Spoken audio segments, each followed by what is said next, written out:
I used to grind away at work every single day, only to realize my money was never enough. Payday would hit, and rent, utilities, car payments, all my cash vanished in an instant. By the end of the weekend, I had this gut punch realization. I was literally working my life away for someone else. I didn't want that anymore. I wanted money to work for me, not the other way around. Not day trading, not some get-rich-quick scheme, just 5 ETFs. The dividends they generate each month cover my rent, bills, and groceries. Even if my boss vanished tomorrow, my life keeps running. A lot of people believe earning more and saving more makes you free. But a paycheck always owns you. True freedom starts with choosing the right assets. With every dividend and reinvestment, I realized freedom is math. It's a system, not luck. Today I want to show you, as a total finance newbie, how I used 5 ETFs to hit the reset button on my life, turning my salary machine into a passive income machine. Most people don't go broke because they lack discipline. They go broke because they are aiming at the wrong target.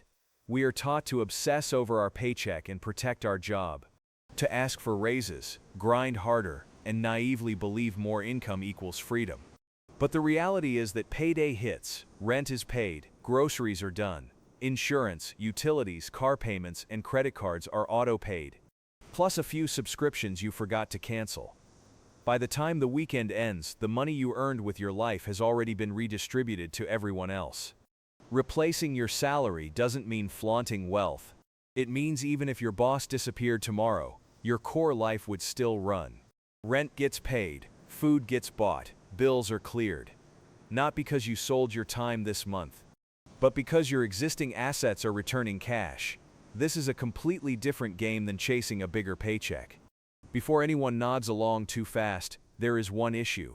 The issue that ruins the credibility of a lot of financial advice is bad math.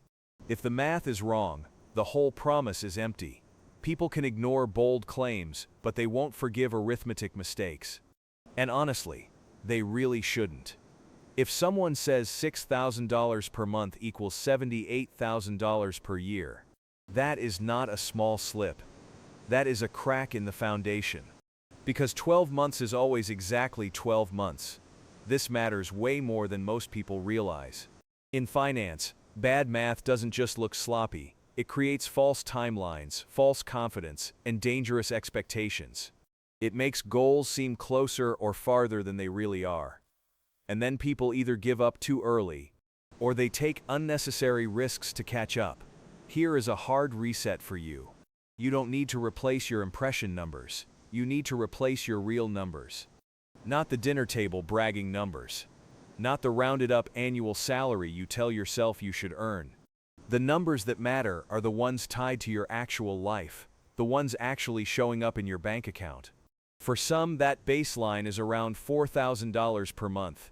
For others, it is $5,000. Many households are closer to $6,000 per month. But the precise figure is $72,000 a year. It is not $78,000, and that difference isn't cosmetic. This is also what most people miss when they hear just $10 a day. They either dismiss it as too small or hype it as a miracle. The reality is that neither of those is true. $10 a day looks insignificant at first. It won't change your life this week, and clicking buy may not feel important. But that is exactly where compound interest hides. This is where bad financial advice crumbles. Not the idea, the arithmetic. If you tell people they can replace their salary, every dollar, return, and percentage has to survive the calculator test. Because once the math slips, the whole promise sounds fake. And this promise isn't small. We are replacing roughly $6,000 per month. That is $72,000 a year, not $78,000. Most people hear 5 ETFs and think it's just picking some funds. It's not, it's about placement, about how you capture wealth. Most office workers only know one path: earn, spend, repeat. Imagine the real process, not a spreadsheet. You wake up, check your brokerage account, and see a tiny dividend posted. Maybe not even enough for lunch, but that is the point. If it looks small, you won't build a life around it. With dividend reinvestment, the cash doesn't sit idle. It instantly converts into fractional shares. No hesitation, no debate, no saying you will invest later, because later is exactly where the system breaks. This matters more than people realize because losses from not reinvesting don't hit immediately. They show up years later, when your portfolio looks strangely weak, especially compared to the time you actually put in. Same deposits, same ETFs, same market, different settings. One account reinvesting consistently, the other spending consistently, and over time, the gap just grows. So I'm not telling you to completely overhaul your life this week. I am just telling you to fix a single failure point. Turn on dividend reinvestment for each holding, hit save, and forget about it. 5 minutes can correct years of drift. If you need a rule to stick with it, remember this. As long as you still need to work, dividends aren't income, they're inventory. Treat them like seeds, not snacks. You're still planting, so don't eat the seeds. Just let your field grow. More shares make more dividends. More dividends buy more shares. This loop is boring until, one year, it's impossible to ignore. Then your portfolio isn't just putting money in and hoping. It becomes a self-driving machine. Starting from zero, saving $10 a day. The early results are almost disappointing, just ordinary. In the first year, you save $3,650. No magic, no fake breakthroughs, just proof that habits exist. But from here, a small fork in the road changes your future. You can let dividends leave the system as idle cash, eaten by weekend spending, groceries, takeout, and random subscriptions. Or you can let them keep working. Even if you don't reinvest, the machine still runs. 10 years later, about $47,000. 20 years, about $128,000. 30 years, about $268,000. With accumulated cash forming a meaningful asset along the way. This path isn't failure, it's still building assets and income.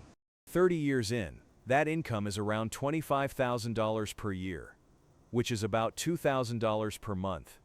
Not complete financial freedom for some, but enough to cover rent, groceries, and utilities. The difference is stress versus breathing room. Now compare the version where every dividend is reinvested. Same $10 a day, same person, same calendar, different behavior.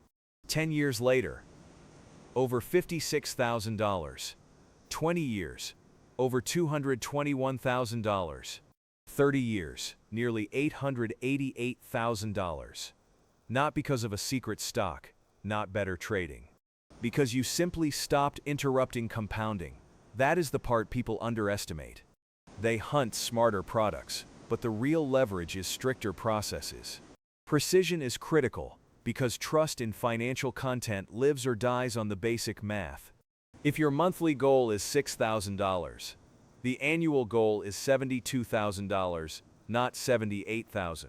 Small errors may seem minor, but they distort the entire promise. Strip the hype, keep the lesson. Precise target numbers matter, but principles matter more. Reinvested cash flow multiplies results. Consistent buying buys time, and time does the heavy lifting. So no, I'm not promising yachts, beach offices, or dramatic resignation videos. I am promising something sturdier. I am promising options. The ability to say no to a terrible job. The ability to survive a layoff without panic. The ability to rely less on each paycheck before fully replacing your salary. That is what true wealth feels like. Sunday nights without chest tightening. A bank account that doesn't dictate mood. Broken appliances are just a hassle, not a crisis.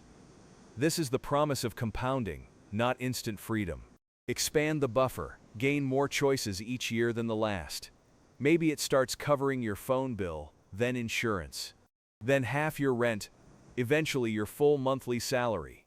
Real victory starts earlier, when life no longer spirals just because one paycheck is missing. So if you take away one lesson, build a future you can walk away from. Not a fantasy you have to chase. Keep your numbers clean, keep your contributions automatic.